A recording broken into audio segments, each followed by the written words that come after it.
Hey YouTube, and thank you for watching Junkworks DIY Garage. Well, in this video I'm doing the body work, and quite honestly it's taken a lot longer to get all of this done because I didn't realize I was going to have to weld in a patch of rust. So I am going to tell you right now, I'm doing the body work. I'm doing an okay job of it, but instead I realized throughout the whole thing I was like, well, you probably should do this, or you know, I'm not going to worry about that. And quite honestly, saddens me a little bit, to be honest, because usually I'm pretty perfectionist when it comes to things, but I have also in my older and wiser age realized what is worth doing and what is not worth doing.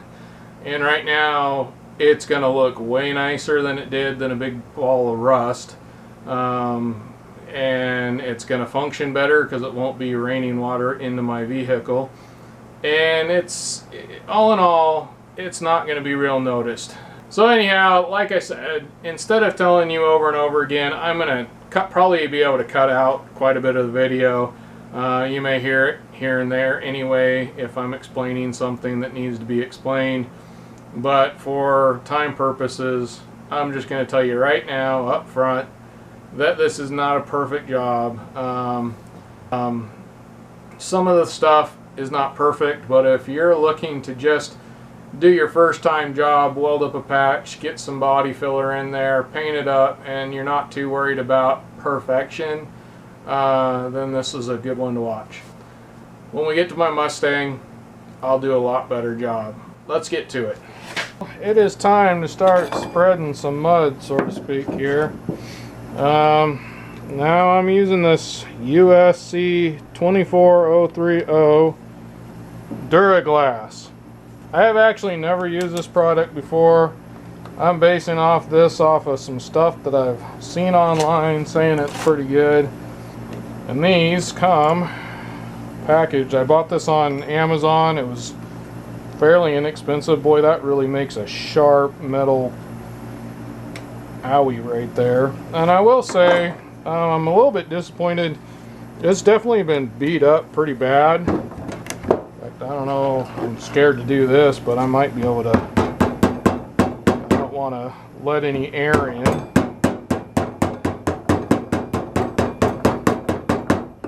But it would be nice if this sat a little flatter. But anyway, it got pretty beat up on the bottom there, and it was actually packaged really well. So I'm assuming that it was before it was shipped that it got damaged. So I'm pretty disappointed in that. Am I going to send it back? No, because I need to get this done and I don't want to wait for it again. And they know that. Rotten peoples. But I'm not going to blame this one on the shipping company as I usually do, because this one was definitely packaged pretty good. And now, this is one of those things you do not want to get air mixed up, so you don't want to go stirring it like that. You go to the bottom and kind of knead it almost. This stir stick is not a very good stir stick. I thought it would be a better one because it seems pretty thick, but anyway, you want to kind of bring it up from the bottom, bring it around, and just kind of stab at it almost, and bring it. That'll start making it kind of turn like this in here.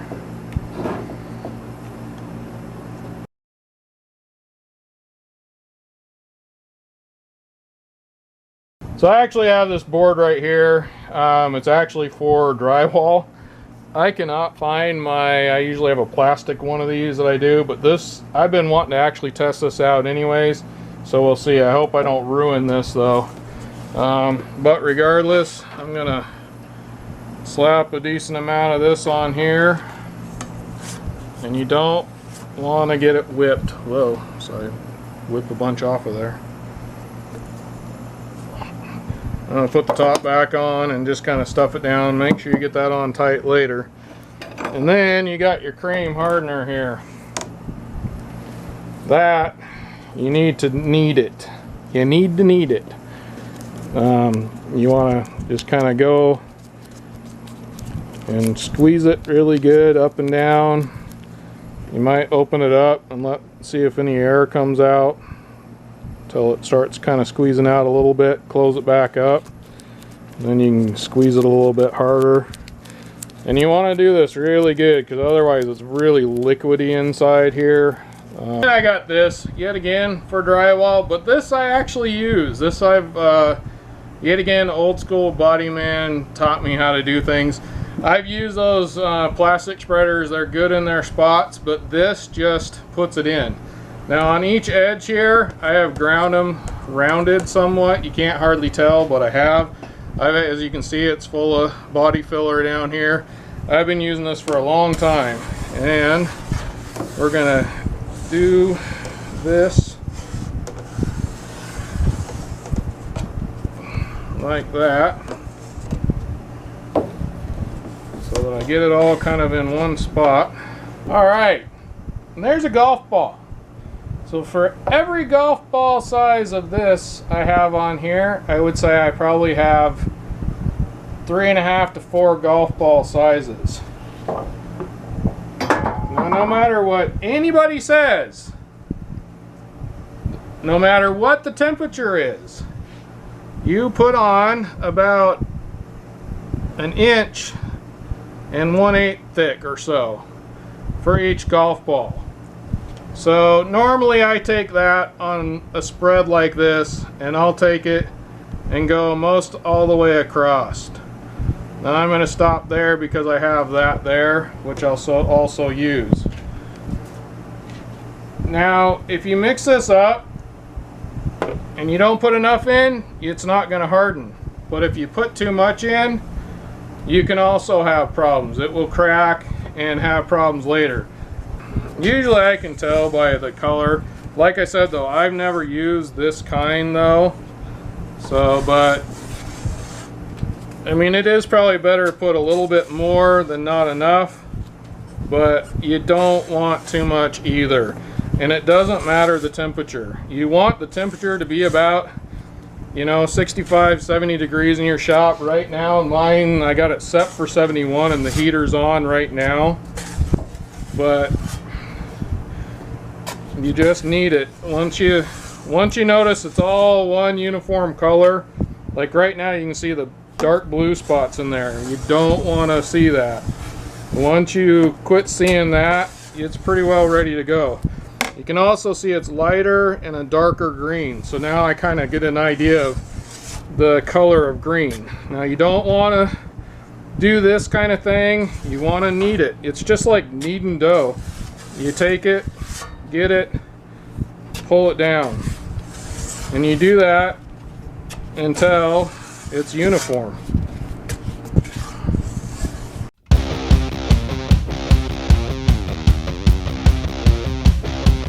I feel pretty good about what I have here. Hopefully my camera up above is still cameraing, and I'm gonna climb up there and that's where you'll see me next. Here we are, and got the body filler. I'm just gonna take it and run it. I think I definitely have more than I need here, but I wanted to make sure I had enough. I'd rather have a little bit too much than not enough. I can always let it dry and sand it off later.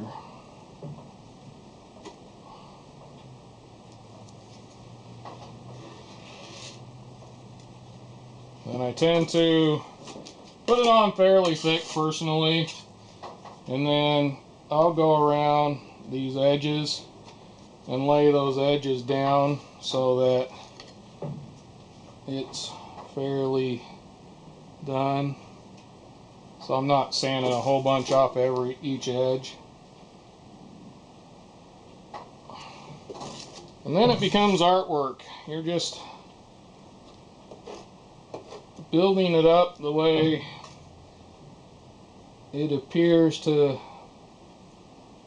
be.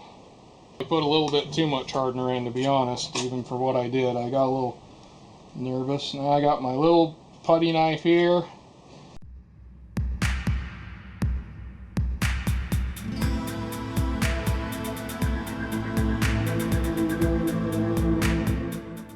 So I got some old sandpaper here. Actually, it's brand new sandpaper, but I cut it up for putting on here.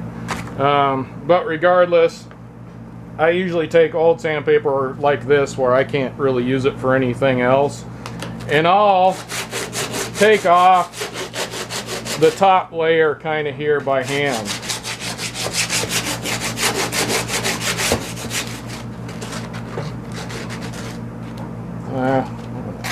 Pull that off of there.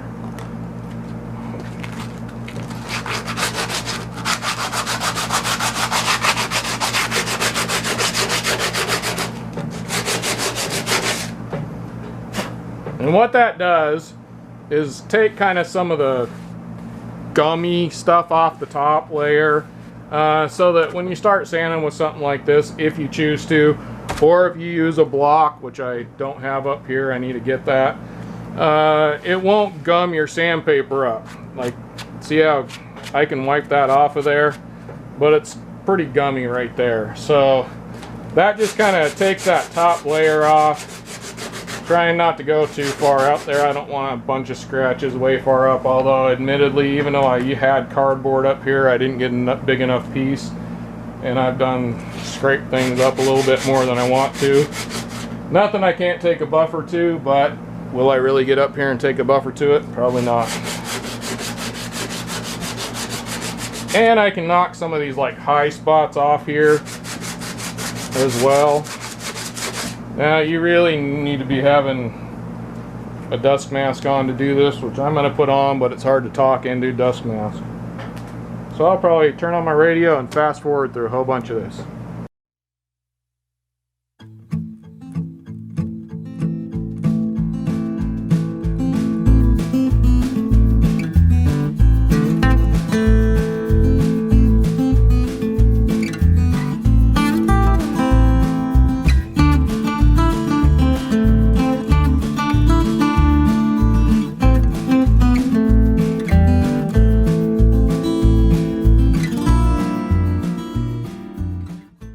So you might see me doing a lot of this straight stuff here. Now normally you want to go at kind of an X pattern, go this way all the way down, and then do this sideways this way, and do what a lot of people call an X pattern, that type of thing. But right now I have an excessive amount of filler on here. I'm just shaping things, getting it close to the shape. Quite honestly, a lot of this might even go way down to metal, because really all I'm using this for is a little bit of structure in areas like this, and maybe a couple pinholes that may be in there, because nothing's perfect. This will keep moisture and water and any kind of corrosion, for the most part, from coming back. It'll hold that off, so to speak. Nothing, I mean, once it starts, you will never get rid of it unless you completely cut everything out, and I'm not going to get into that. But regardless, right now I'm shaping. That's why you see me doing a lot of this thing. Now if you were in your final body stages doing that kind of stuff, you're going to do some of it, but you'd wind up with gouges in here and these straight lines that would be wavy. You don't want that. Right now I am taking the high stuff off, shaping this. I'm going to probably take a lot of this back off of here. I wish I hadn't put quite so much in, to be honest. And this right here, mainly I'm shaping it, and I am going to leave quite a bit of this in this area and not even really worry about making it perfect, because I want this here, just because of, if you watch my other video, a lot of this piece right here was all rusted out, and I'm not welding another piece there. I'm actually using this kind of as the metal that goes here. And the reason I'm doing that is because if I weld another piece on here, that moisture is going to get in between the two pieces again and cause more problems. That is what caused this problem right here to begin with, is that this seam sealer failed in here and the rust went in. But beyond that, I'm going to take this all down and you'll see as I go a little bit more fine-tuning steps.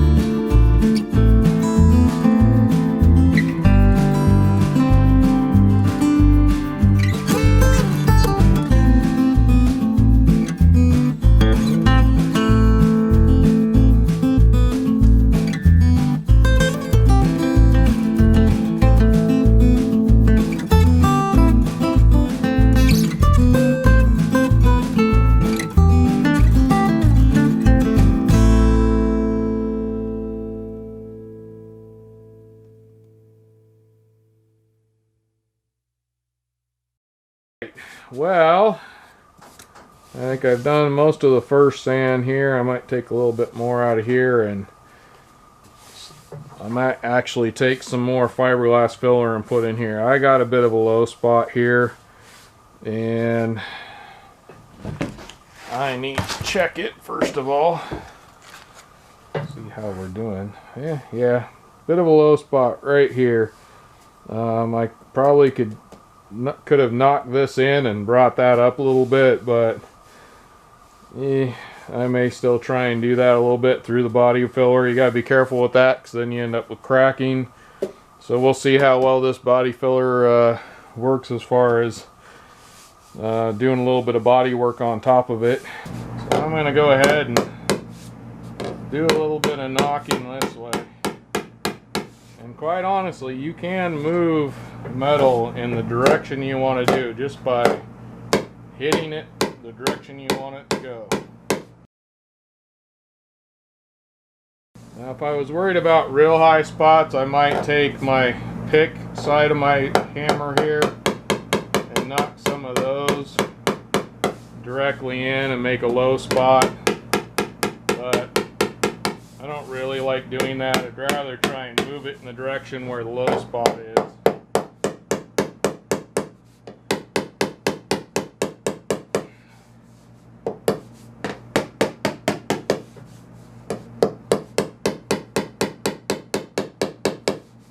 It's not going to move a lot once you start doing body work, but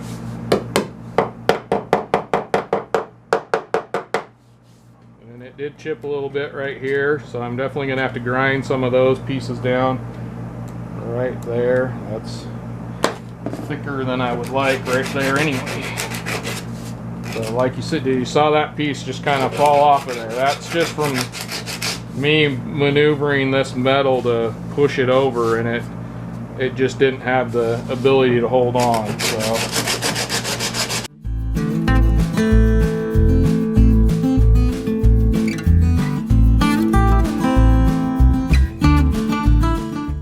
but honestly, I'm not going to worry about perfection up here. First of all, people aren't going to see it. Second of all, it's my car. I more just want this to be not rusty whole than perfect. I plan on off-roading this vehicle at some point. There's going to be dings and dents in it at some point anyway. So I think I got this where it's stable again. I'm going to go ahead and put a little bit more through here. I'll do some sanding on there. Now you'll see I'm not going any past 80 grit here. When I'm all said and done, I'll be putting a layer of polyfill or polyester glazing putty or something over the top of this. I actually have some body filler I was going to use, but I honestly don't think I need to worry about. This is impressively smooth. I'm actually very happy with this filler so far. Before I started this, I did not wipe it down with alcohol, and I probably should have done that. I usually use lacquer thinner or alcohol because that goes away quickly. I do not like, once I start getting into the body filler part, I do not like using wax and grease remover. You can have problems with wax and grease remover having a bit of a film on it, and it makes it so your body filler doesn't want to dry. If you use wax and grease over this whole thing after you've done the body work, you can have serious problems with it wanting to make your body filler not like, how do I want to say this? You can have serious problems with it making your body filler kind of almost react again, and you'll have soft spots. So I do not like using wax and grease remover once I get to this point, even beforehand, to clean this off.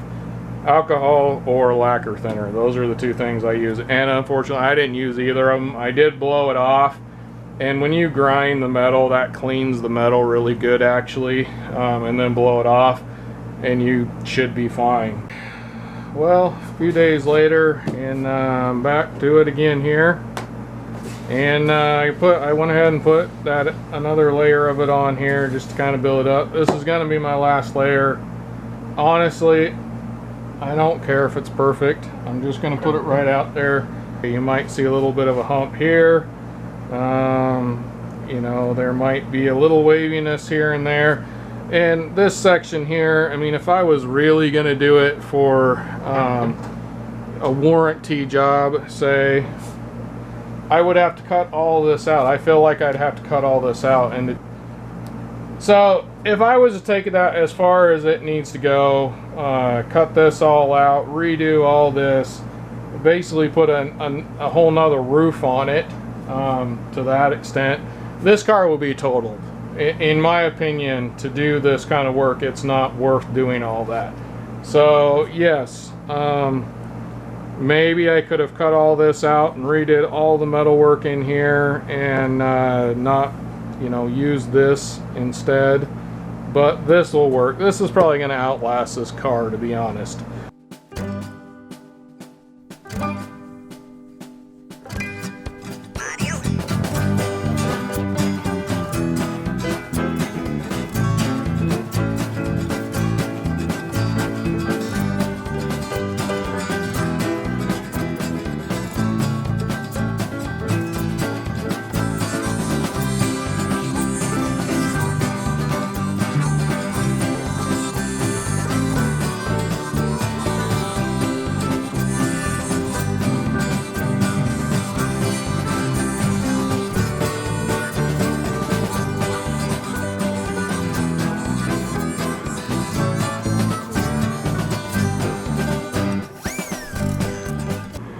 Well, yet again, 2 steps forward, 1 step back.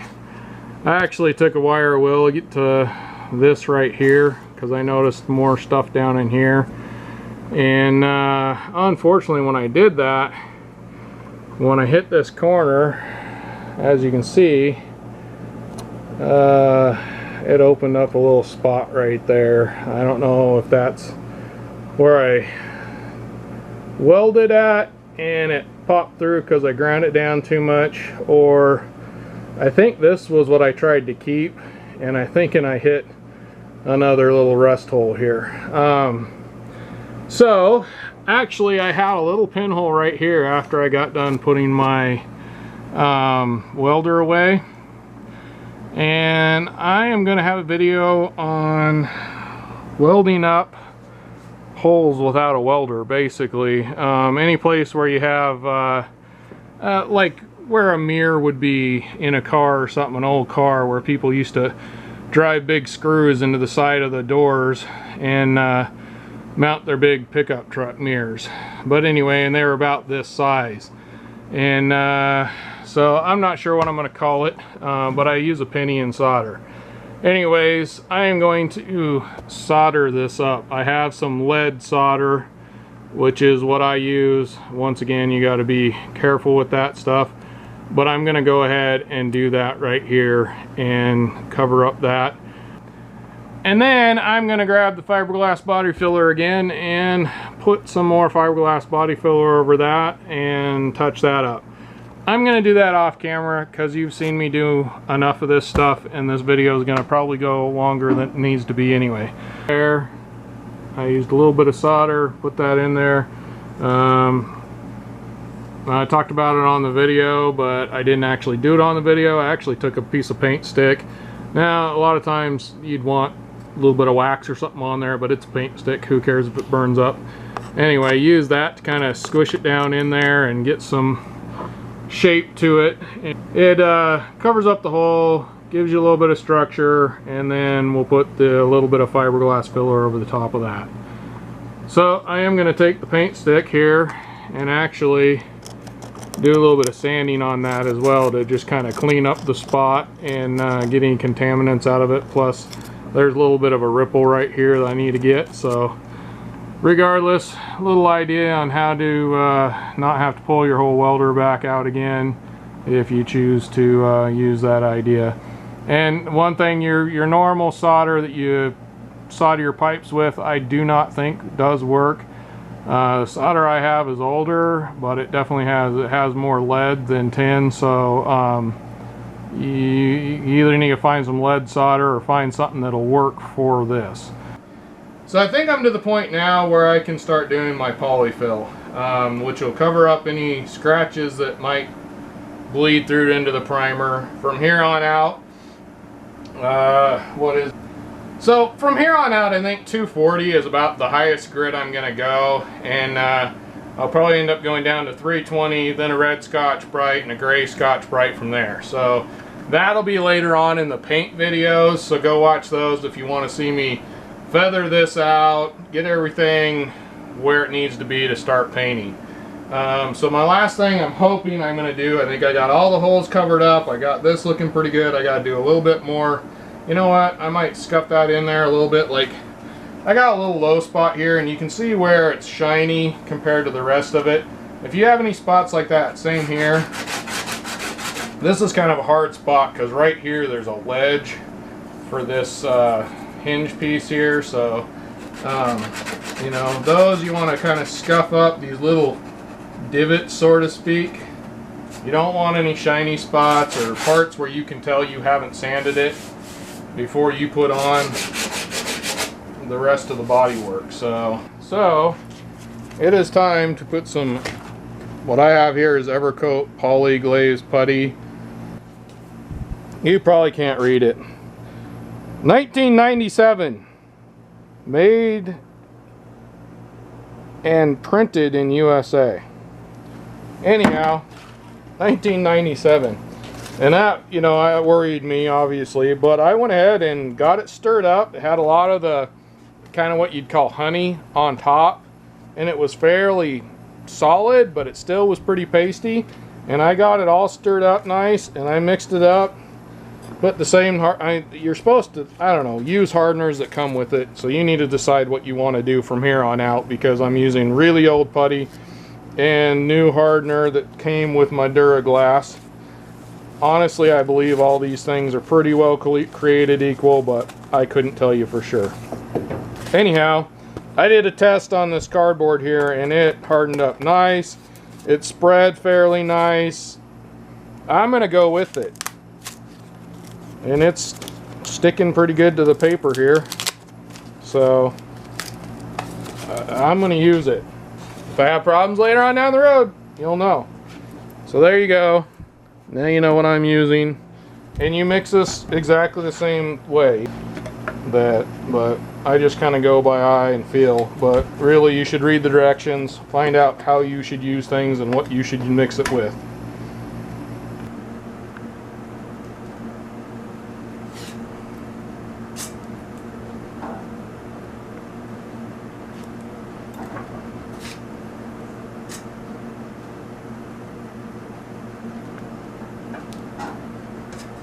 Holy cow, this is getting hard fast.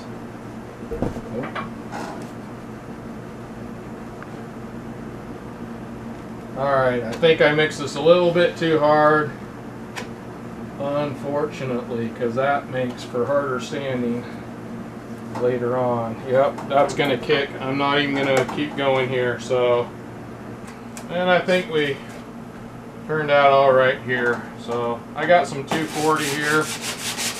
I'm going to start by hand and see how things go. Normally by now you want to keep it going by hand, but quite honestly, I just need to get this done as well.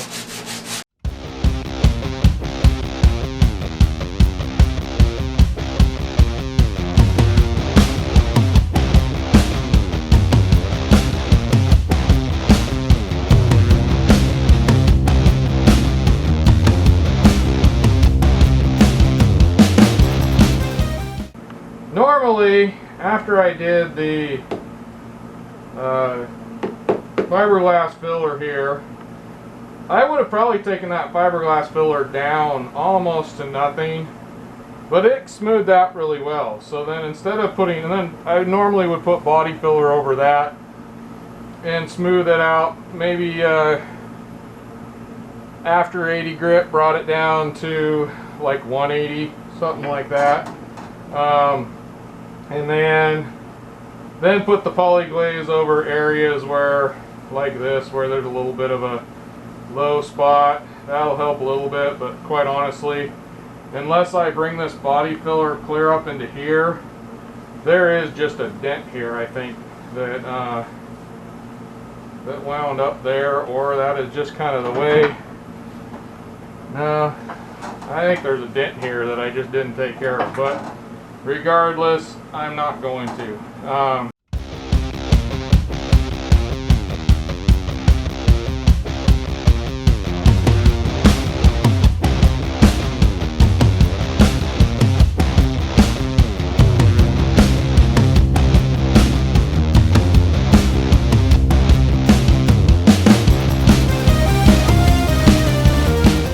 So my plan was to put a little bit of poly glaze in what I thought was going to be a little bit of pitting, and prime it and paint it, and it's turned into a full-on rust patch job. I've got to get this car back on the road. I can't have it off the road anymore, so it is going to be what it is. But really, I needed to probably get this ground back, do body filler, clear up into here, and at least up into this area. And then I'm messing with these, and then I'm doing more paint, and then. This car is not worth that amount of time. And yet again, it's in the area it's in. If this was in a really visible spot, I would probably take more time doing it. But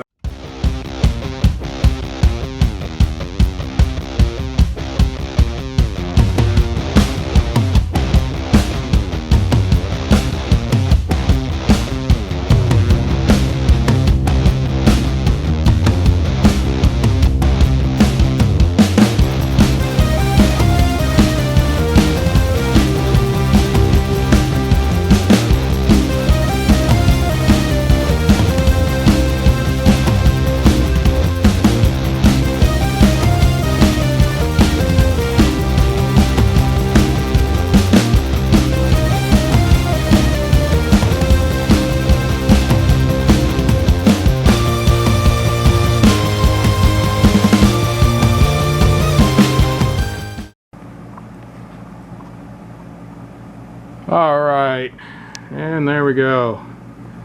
I am, for all intents and purposes, finished with the bodywork. There's kind of how it looks underneath there. That's that spot under there, and honestly I'm just going to prime those and paint those and hope they don't get worse. But regardless, that is the end of this. As you can see, this is those 80 grit or even 36 grit maybe scratches, and I can go through here and I cannot fill any of those with my finger. I actually felt a little bit of something right there. I may have to do a little bit more sanding in that area, but regardless, I am done. I am going to get on to primer. Primer should fill a little bit more of it. Admittedly, right in this area I can tell I took too much off in this area. This feels okay, and there's that one dent right there that's just gonna be. So yes, I could take this further and keep going with it, but this is going to keep the rain out from inside, so, and it'll keep the rust from going any further for quite a while. So, thanks for watching Junkworks DIY Garage, where I'm proud to say I'm a jack of all and I'm obviously master of none. You all have a good one.